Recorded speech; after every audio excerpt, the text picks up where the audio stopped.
Salut, dragi prieteni, mă aflu pe BlueStacks, o aplicație de pe calculator care te ajută să folosești toate aplicațiile de telefon, să le poți descărca la tine pe calculator. Uite că am descărcat Flappy Bird, o variantă, cea mai bună variantă care e pe Play Store a aplicației Flappy Bird, și o vom juca acum pe calculator. Avantajele ar fi că nu sacadează, pentru că dacă înregistrez cu Mobizen de pe telefon, există riscul să-mi sacadeze. Și sunt curios cât de bine o să meargă de pe calculator. Pe telefon am făcut la Flappy Bird, pentru că am downloadat-o mai de mult timp, am făcut maxim 60 și ceva record. O să vedem acum. Mai cam nevoie de niște liniște și concentrare. Hai să vedem, să-i dăm start și să începem.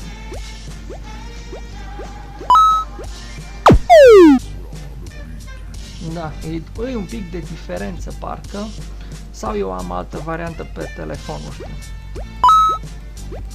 Parcă se și aude altfel. Parcă pasărea pare mai grea decât în realitate.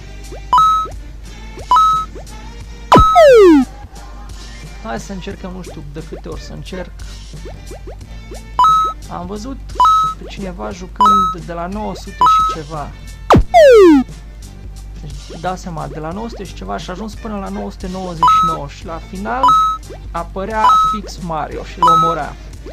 Deci finalul am văzut, apăreau păsări, pești, chestii care sunt primare, spase de la 999, dar n-am înțeles cum a ajuns până acolo.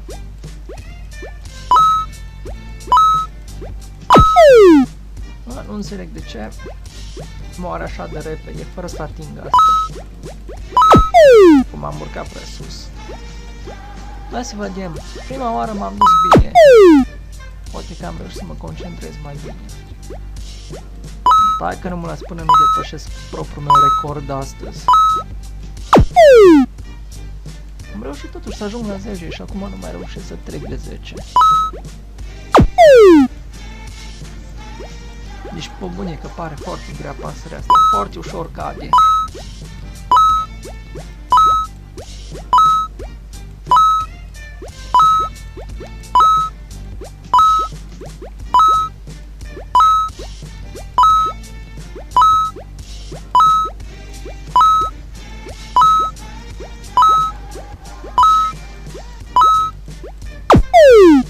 Deja mă doare degetele de la mouse. E mult mai ușor de jucat pe telefon, dar uite că am reușit să îmi bat recordul.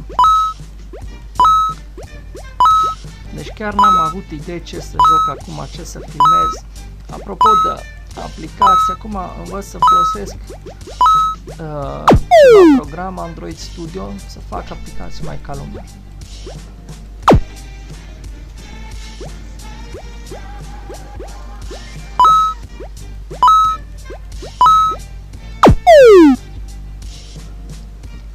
Deci vara asta sunt șanse foarte mici ca să reușesc să lansez încă o aplicație.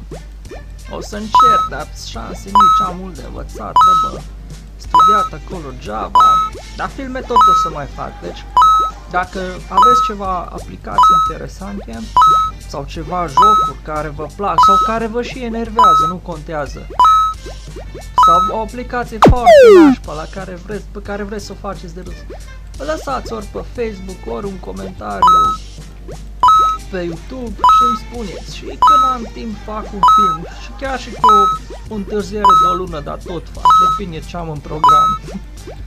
În general încerc să pun în fiecare săptămână câte un film, destul de greu, pentru că mai am încă 2 canale, mai am și alte lucruri de făcut, dar încerc să mă țin de canalul ăsta. Hai acum să bat recordul.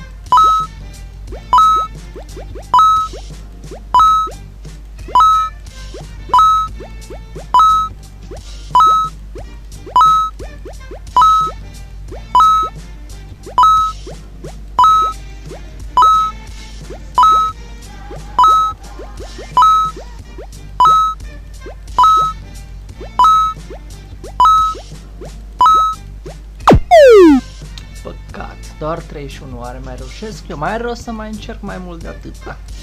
Mă tot gândesc, deci pe telefon am reușit și mai mult. Am reușit 60 și ceva. Acum n-am mai jucat de mult, pentru că nu mă enervez și nu trec de vreo 15.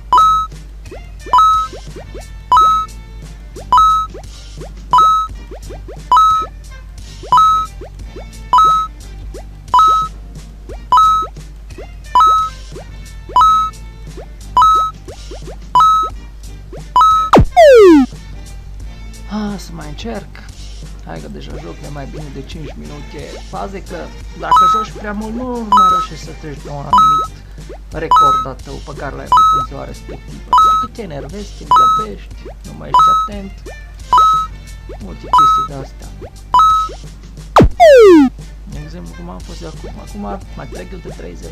Hai că mai încerc acum.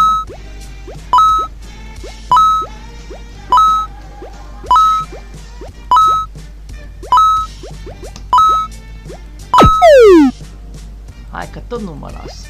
Mi se pare că prea ușor am lăsat mouse-ul. Acum merge mai prost decât credeam. Hai, ultima tură.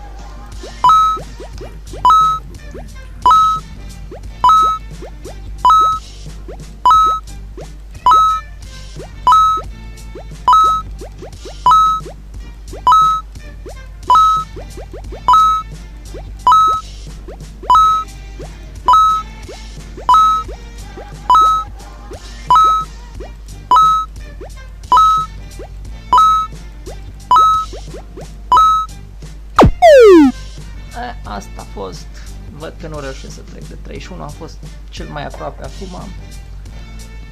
Atât a fost, dragi prieteni, pentru astăzi, sper că v-a plăcut, să nu uitați să mai trimiteți ceva sugestii. Acum am mai zis, nu am timp acum deocamdată de aplicații, încerc cât mai repede să învăț, dacă o să reușesc să-l învăț Android Studio, dacă nu o să fac tot soundboard-uri în Meetup Inventor. Atât, dragi prieteni, pentru astăzi, să ne auzim cu bine!